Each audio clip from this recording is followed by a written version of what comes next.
Is it possible to install a regular backsplash in an RV? Stay with us to find out. Spoiler, it came out beautiful.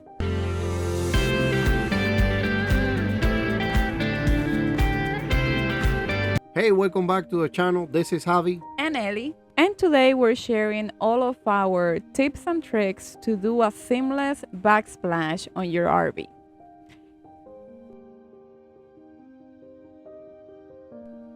Our main concerns about doing a backsplash was, of course, the moving situation with the RVs where it can break or come off after a while. Now that we have had our backsplash in place for over a year, we can say that our technique has worked and that it has stayed intact through all of this time. So the first thing that we did, of course, was to remove all of the wallpaper that we had in the bathroom area. This is not obligatory, I would say. However, it will be better to stick the backsplash to a solid surface or the back wall than to the wallpaper, as wallpapers can sometimes come off. In our case, this was quite hard to do because the wallpaper was really glued to the back wall, so we had to work our way around it, but after a while it finally came off. Now, you may be wondering why we decided to go the hard route of doing it the entire backsplash as if we were doing it on a regular household instead of doing the stick-up backsplashes. And to be 100% honest, it was all about the look. We compared the regular backsplash to the stick-up backsplashes that they sell on Amazon and also the ones that we saw at our local Home Depot and Lowe's, and neither Javi nor I really liked the look that it brought to our space. It just looks fake. It looked like paper. I don't know if there is any kind of those backsplashes out there that are even better than the ones that we saw. That is also a possibility, but at least the ones that we saw, they just didn't seem like the ones that we wanted to do for our RV. So yeah, it came down to preference. It wasn't because of anything other than that.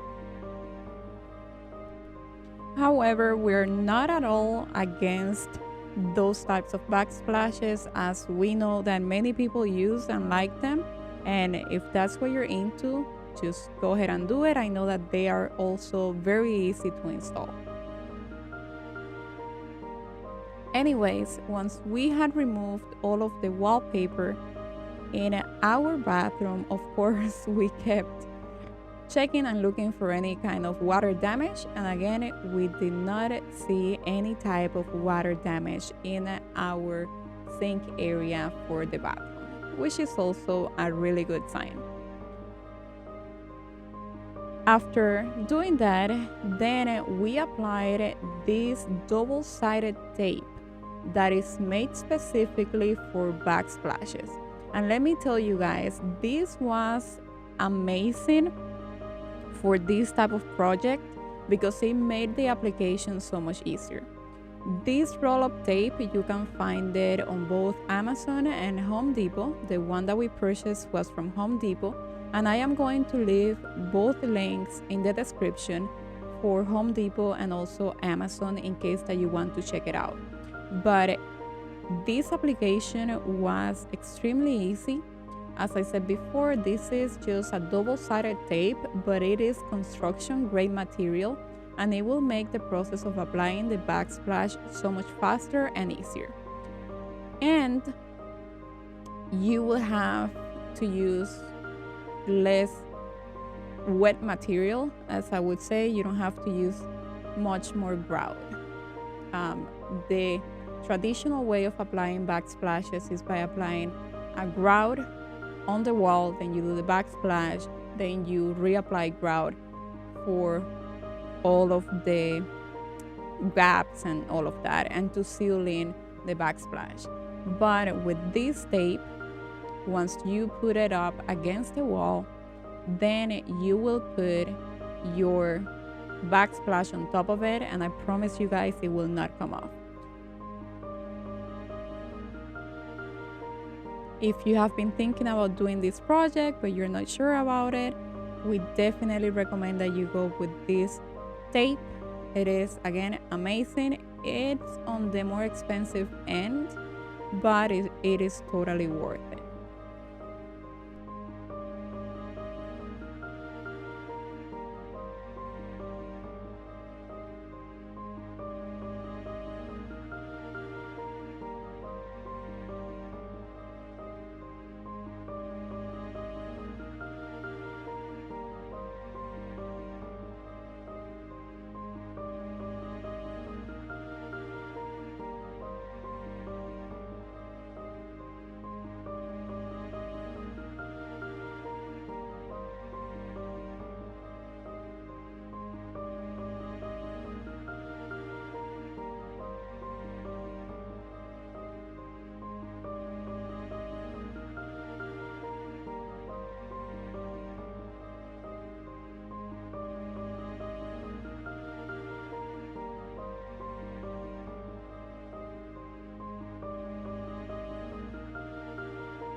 Once you apply the tape, all you have to do is make sure that the back side of it's properly glued to the wall, and then you will be ready to retire this white paper and to apply your backsplash of preference.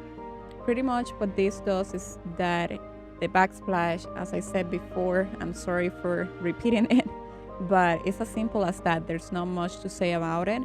All you do is stick the backsplash to this tape and it will stay there. The most challenging part about doing a backsplash in an RV is the fact that once you start to work with these more perfect materials and shapes, you will see all of the variations and all of the mistakes that were made in your RV when it was first built. In our case, the challenge was that the cabinets and the countertop were not built in a straight line. To the eye, it looks perfectly straight, but once you start working, you will realize all of these mistakes.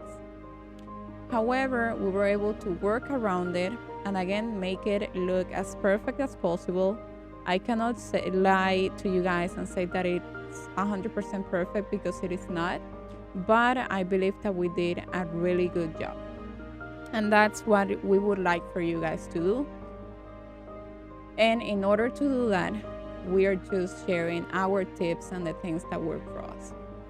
The cool thing about working with these types of backsplash is that they will have like a fabric behind the tiles that you can kind of like stretch, and you can like move them closer together. Not a lot, but you can kind of like work around it. In our case, as you can see, Javi, even though the glue in the tape that he had applied is really strong, he was still able to work around with the tiles, and he was able to remove them and put them back. Something else that you need to do is please get the right tools for making the cuts, and don't remove the tiles from the packaging up until you make the cuts that you need to do. Just measure on top of the packaging and cut while in the package. The reason for this is that you want the tiles to be as together as possible so they don't move when you're making the cuts. This helped us a lot, and also the trick with the tape was really, really good, because with the tape we were able to mark and see where Javi had to make the cuts, and it also helped to maintain the entire piece together. I don't know if that makes sense, but over here you can kind of see how it all turned out. And another pro tip is that you need to be close to water, and you need to use these rags, these wet rags, so that you don't have so much dust all around you. Trust me, at the end, this will help you guys a lot, because dealing with that glass dust is not a funny business. It can get very serious, especially if you have any type of allergies or anything like that. Plus, you don't want to be breathing any of that glass and for it to get into your lungs.